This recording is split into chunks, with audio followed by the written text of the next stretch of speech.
Takže čus, máme Tintin s v dnešnom videu a dneska tu máme haul. Haul máme z Humany, z knihy pre každého a stojí na drogerie. Predtým, než začnete, ja milujem veci z druhej ruky, milujem knihy z druhej ruky, takže som nemohla odolať a dneska mali dobré výpredaje. V Humane bolo 50% zo všetkého. Ja som tam bola ako na koni. Chcem vám najprv ukázať tie maličkosti, čo som kúpila v 101 drogerii a to sú vlastne tento prsteň, tento prsteň a tento náramok som si kúpila včera. Mali tam výpredaje za 50 centov až euro, takže nekupuj to. Je mi jedno, že je to za chvíľu zo zelenie. Mne je to absolútne jedno, páčilo sa mi to, budem to nosiť vtedy, dokým to nebude zelené. Absolútne ma to nezaujíma, aj keď nosím reálne rada reálne šperky. Hej, polovica z mojich šperkov je reálnych, až napríklad na toto, lebo to som si vyrobila. No, vyrobila mi to Segra. OK, a teraz momentálne sú tie prstene nereálne. Dosť, síce iba 3, ale aj tak sú. Ďalšia vec, ja milujem Evelyn kozmetiku a milujem tento korektor od Evelinu. Ukážem, má úplne dokonalú túto hubičku, čo sa to nanáša. Je absolútne brutálny, vydrží celý deň. Ja milujem tento úžasný korektor. Keď korektor, tak tento Evelyn. Ja už si iný nekupujem. Ja som si kúpila najprv Catrice, potom som si kúpila Essence a teraz potom som kúpila Maybelline, potom som si kupovala drahú značku z Faunka a z Notina a teraz si kúpam proste Evelyn, lebo Evelyn je proste niečo, čo mi najviac zo všetkých sedí a nerobí mi takú cakey tvár, takže toto on top. Ďalej nesmie chýbať moja biela perla, ja milujem bielu perlu. Keď sa hovorí o bielej perle, this is the shit. Proste, toto je nejaká, čo som v živote nemala, je to bambu, carbon a aloe, čiže uvidíme, čo to bude. To je môj prvýkrát, čo skúšam presne túto radu, ale vypadá to, že by to malo mať blahodárne regeneračné účinky na ďasná, čo potrebujem, pretože ja mám veľký problém s tým, že mne sa dosť často zapáli ďasno, ani o tom neviem a potom musím utekať k zubárke, pretože sa mi to zase stalo. A to, ja nechápem, prečo sa to deje. Ten najlepší človek, čo sa týka starania o zubov, pretože ja nevyjdem z kúpeľne, pokiaľ nemám svoj 3-minútový zásah na umývanie zubov, dokým nemám všetko vyšpárané z tých zubov von. Proste ja nechápem, prečo sa to deje, že či mám niečoho málo, alebo čo, či sú moje zuby také náchylné. Ja neviem, ja proste riešim s týmito ďasnami dlhodobo problémy a fakt ma to série, ak máte nejaké skúsenosti s tým, čo vám najviac pomohlo na tie ďasná, či nejaká kloktácia voda, alebo proste hocičo, lebo ja som zúfala. Ideme na knihy pre každého. V knihách pre každého som si kúpila dosť veľa kníh a začneme s mojím najobľúbenejším autorom, čo sa týka Slovenska, to je Dominik Dán. Túto knihu som tam nemohla nehať. Toto je konkrétne Mačacia stopa. A je to absolútne dokonalé. Ja milujem Dominika Dána. Milujem Dominika Dána, takže keď som videla Dánovku, hneď to išlo, stalo ma 5 €, pretože nemá ten originálny obal, taký ten prehos, čo by mala mať, ale mi to absolútne nevadí, je to Dominik Dán. Ale stačí, že má proste tu napísané Dominik Dán. Ďalej tu máme slovník diel slovenskej literatúry z 19.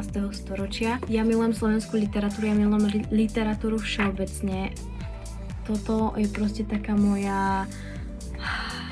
Bude to, ja už nechcem ani povedať, že proste uchylka, je to skoro zbierka, lebo kebyže tam mám slovenské dejiny, lexikon, náboženstiev, cholera, takéto blbosti, ja to strašne rada čítam, strašne rada to zbieram a toto proste mi padlo strašne do ruky. Páči sa mi tá kniha, vypadá úplne, že mega brutálne a proste bude sa mi hodiť do poličky, no čo vám poviem. OK, ideme si ujasniť teraz pravidlá. Ja som práve nekúpila celú sériu. Je to séria After. OK, je tu všetko, je tu bosk, sľub, putot, tajomstvo sa mi zdá, všetky časti After. Ja som to vždycky chcela čítať, ale v košíku v Martinuse ma všetky časti vyšli nad 100 €, lebo jedna kniha stála 20 €. Tuším, že aj tu je suma presne, koľko stojí, no do 20 € a druhá stojí napríklad nad 20 €. Toto ma vyšlo dokopy nejakých 11 alebo 12 € všetky 4 časti. Knihy pre každého. Čo znamená, že sa oplatí kupovať v knihách pre každého. Toto nie je sponzorované video, ale keby ma chceli sponzorovať knihy pre každého, ja som váš najväčší nakupovateľ, ja vás milujem, vás božujem. A dneska som sa priznala pani predavačke, že najlepšie knihy sú tie poškodené. I said what I said, proste. Naozaj je to pravda. Mám knihu, ktorú som donútila si objednať aj moju kamarátku. Donútila som mu pozerať film, čo je podľa tej knihy a celý film som jej obľavotala, aká časť knihy to bola. A to je štatistická pravdepodobnosť lásky na prvý pohľad. Milujem tú knihu, kupovala som ju za 50 centov v knihy pre každého. Sice bola poškodená, ale who cares? I love that shit so much. Tú knihu milujem. Ináč pardon za ten zvuk vzadu, ale môj kocúr sa teraz rozhodol ísť na mačací záchod. Takže všetky knihy, všetká séria.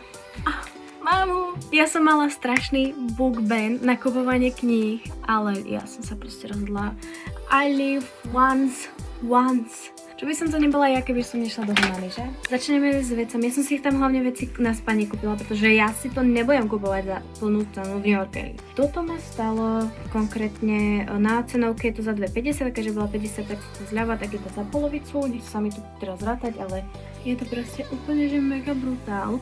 Páči sa mi to, je to síce XL, ale ja mám rada takéto veci, čo sú voľné na spanie a toto sa mi proste bude hodiť jednému takému, presne takémuto istému tričku, čo som si tiež kúpila v sekači a žijem preto. Takáto košielka na spanie, to už som strašne dlho chcela, toto je konkrétne S-ko sa mi zdá, no XS-ko, ale keď som si ju skúšala, tak mi bolo akorát, takže len to stala 8 €, čiže nejaké 4 € ma vyšla určite. A akože úplne meká, jemná, príjemná, nádherná a môžete si proste nastavovať tie ramienka. Mne sú vždycky všetky ramienka dlhé. Takže ja toto proste uznávam, pretože ja som mala raz pyžamo, presne takéto podobné. A tam som si tie ramienka musela normálne prestrihnúť, zašiť na novo. Ok, počúvajte, keď vám toto poviem, že tiež takéto nejakú vec som chcela dlho a je to proste ten obrovský župan, tiež taký saténový pekný. Tento konkrétne stál 8 €, tiež ma vyšiel na nejaké 4 €. Proste úplne, ja keď som si ho obliekla, som chodila po predajni a moje sestrnici som zabila, že you are my lovely peasant. Proste už som mala taký ten queen vibe a išla som si svoje. Bola som dosť prekvapená, že som našla gate, ktoré proste, takéto gate som vždycky chcela a toto je proste. Vypadá to proste, že to je nejaká vintageovka, už iba podľa toho lístku. Tieto gate ma stáli celé 2 €, čiže euro za tieto gate boli určite. Sú úplne brutálne, sadli mi krásne, konkrétne toto je veľkosť, je to tu niekde napísané? Čakajte, ja hneď poviem veľkosť, toto je veľkosť. Veľkosť pre istotu nie je napísaná, ale myslím si, že to nejaké S alebo M. Určite to nemôže byť L, lebo to je proste fakt malé v pase. A mne to v pase úplne brutálne ladilo a všade okolo mi to bolo absolútne úžasné. Ja som skúšala v tom drepovať, skákať, tancovať, všetky možné moves a vydržalo všetko, takže tieto gate museli byť úplne úžasné a milujem ich, budem ich nosiť proste v lete v nejakej košeli, úplne si ma predstavu. Počúvajte, toto bude tak 2020, 2021, 2022 shit, ale tie šaty, ja si pamätám, že ja som proste, mi to dávalo úplne medy vibe a ja milujem eufóriu a ja som si to proste musela kúpiť. Keď som si ich proste obliekla, ešte som mala aj vôľu, takže ja môžem pod to nosiť nejaké trička a úplne mi to krásne urobilo postavu, toto je konkrétne M-ko. Ja som sa najprv bala, lebo mne väčšinou takéto tie sucie šaty, čo vám proste robia tú hourglass postavu úplnú, mi niekedy nie sú dobre a musím si proste vždycky ísť z MK do SK, aby mi urobili tú hourglass postavu, ale toto mi proste urobilo už samostatne takú postavu a myslím si, že úplne som vypadala brutálne a moja sestrnica mi povedala, že v tom vypadala úžasne, že som si proste tie šaty kúpila a mám ich. OK, teraz ide majstrov, teraz ide veľký hřebík večera, ten víťaz, ktorý ma proste v Humane zastihol a ja som ho tam nemohla nehať a aj predávač ma na to nahovoril.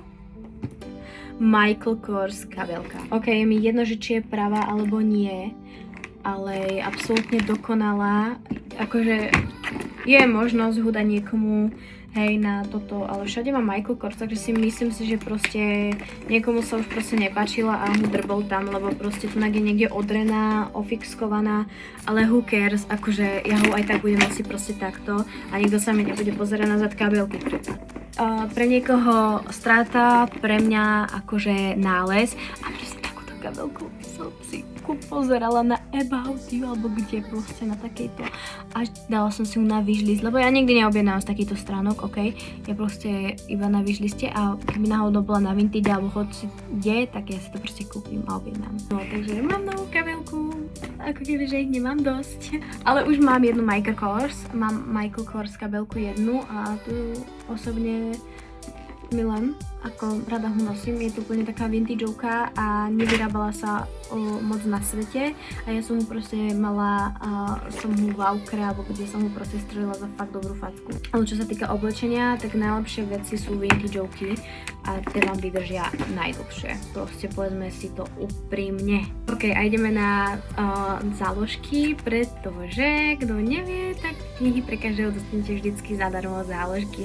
Ja som dostala 4 záložky. Jedno je proste takéto cute mačiačko a za to si to môžete aj vyfarbiť, pokiaľ chcete.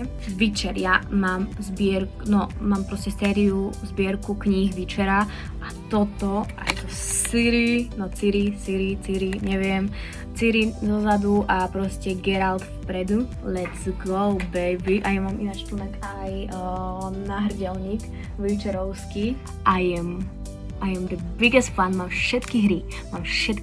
Na mňa sa neprídete. Ja to nerobím kvôli tomu, lebo to je trend na nejakom sprostom Netflixe.